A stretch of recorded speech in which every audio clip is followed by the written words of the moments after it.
Boker Tov.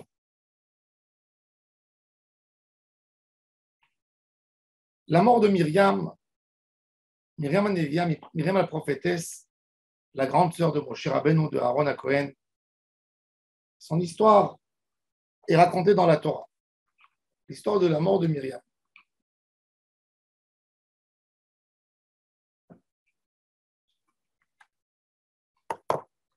La mort de Myriam Anevia, Rashi nous dit pourquoi on a mis l'histoire de Myriam la prophétesse de son décès après l'histoire de la vache rousse pour te dire la vache rousse est une sorte de sacrifice. De la même manière qu'un sacrifice, il amène une kapara pour le Ham Israël, la mort des tzadikim, c'est aussi une kapara pour le Ham Israël. La mort d'un tzadik, en quoi elle sert comme kapara? Le tzadik, il a eu une certaine vie. Kadosh Baruch Hu lui a destiné tant de jours, tant de mois, tant d'années. Et il a fini sa vie comme tout être humain. Tout être humain a un début dans sa vie, a une fin de sa vie. En quoi la mort d'un tzaddik sert comme une kapara?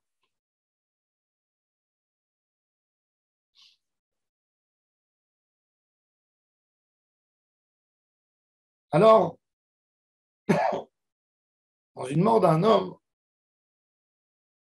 un homme normal vit pour soi. Vit pour soi, vit pour sa femme, pour ses enfants. C'est la norme des gens. D'ailleurs, il laisse un héritage. Ce qu'il avait pour lui, il le donne à ses enfants après son décès. Le tzaddik ne vit pas pour soi. Il vit pour les autres. Myriam Anevia, elle a vécu pour le Ham Israël. Myriam, c'est la femme qui a osé à contredire la parole de Paro, le roi égyptien, quand elle était sage-femme. Et Paro lui dit, extermine les enfants du Ham Israël. Il faut les tuer dès qu'ils sont enfants pour ne pas qu'ils se développent. Et elle le contredit. Donc, elle a formé le Ham Israël. Cette femme, elle n'a jamais vécu pour elle. Elle a vécu pour les autres. Grâce à elle, son papa, Amram, a épousé sa femme, a eu Moshe Rabbeinu. Ça dit qu'il ne vit pas pour lui. Il vit pour le Ham Israël. Moshe Rabbeinu n'a pas vécu pour lui. Combien de choses il s'est privé pour le Ham Israël? Combien de choses personnelles qu'il aurait voulu faire, il n'a pas fait parce qu'il s'est consacré pour le Ham Israël. Mitat tzadikim mechaperet la. On n'a plus cet homme qui va être pour nous. Là, c'est un manque pour le Ham Israël. Ce manque que le Ham Israël se prive d'un tzadik, c'est exactement l'idée du Korban. On n'a plus quelqu'un qui sera pour nous.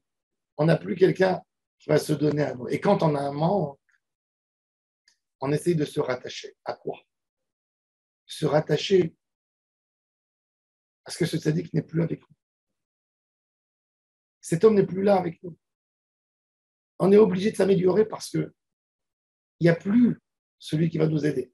Quand quelqu'un dépend de quelqu'un d'autre, un orphelin, il dépend de son père. Il dépendait de son père. Son père l'a nourri, l'a couvé, l'a habillé, lui a payé l'école. Le jour où il a perdu son père, qui c'est qui va lui payer l'école? Qui c'est qui va le nourrir? Qui c'est qui va l'habiller? Et donc l'enfant, il se dit depuis aujourd'hui, c'est moi qui dois faire quelque chose. C'est moi qui dois travailler. C'est moi qui dois faire un effort pour moi-même. Cette idée, c'est la kapara. La mort du tzaddik, c'est pour dire je n'ai plus personne qui me protège, j'ai besoin de me rapprocher à Hachem. Et c'est ça ce qu'elle fait la kapara de la mort du tzaddik et le mechaperet. Il y a une histoire extraordinaire avec le Baal Shem Tov. Le Baal Shem Tov, tous les soirs, il y avait un juif qui était brigand, un voleur juif dans la ville. Tous les soirs, il allait faire des hold-up, il sortait en dehors de la ville, il menaçait des gens qui étaient, il prenait leur argent.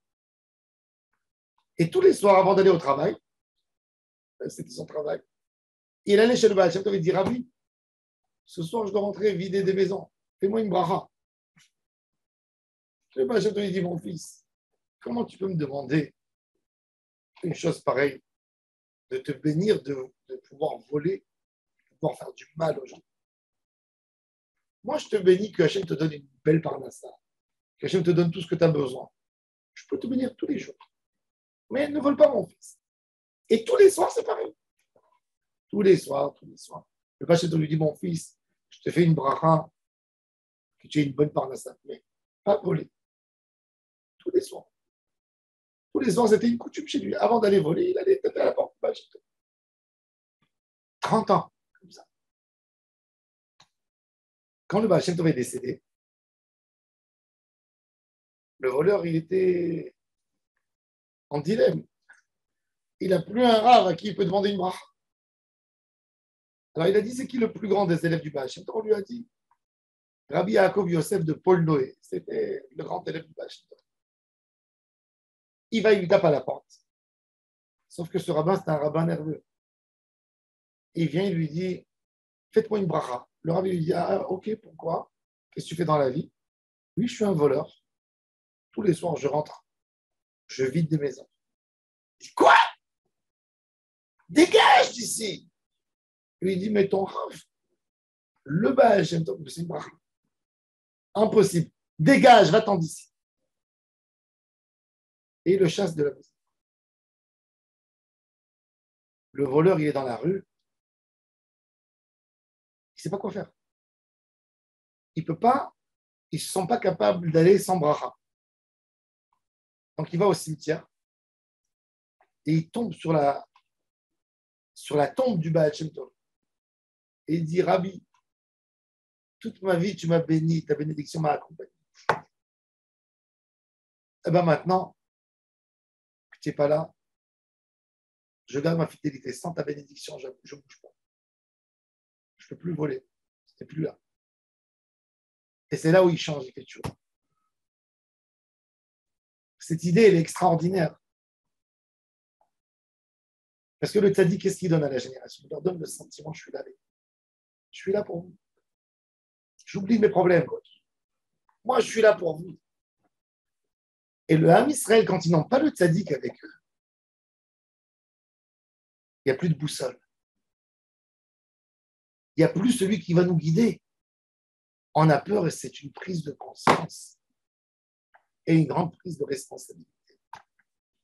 C'est pour ça que dans l'éducation, il ne faut pas avoir peur. Même si vous voyez un enfant qui dérape, soyez les gentils. Soyez ceux qui sont là pour le guider. Peut-être qu'il ne fera pas de chouva maintenant.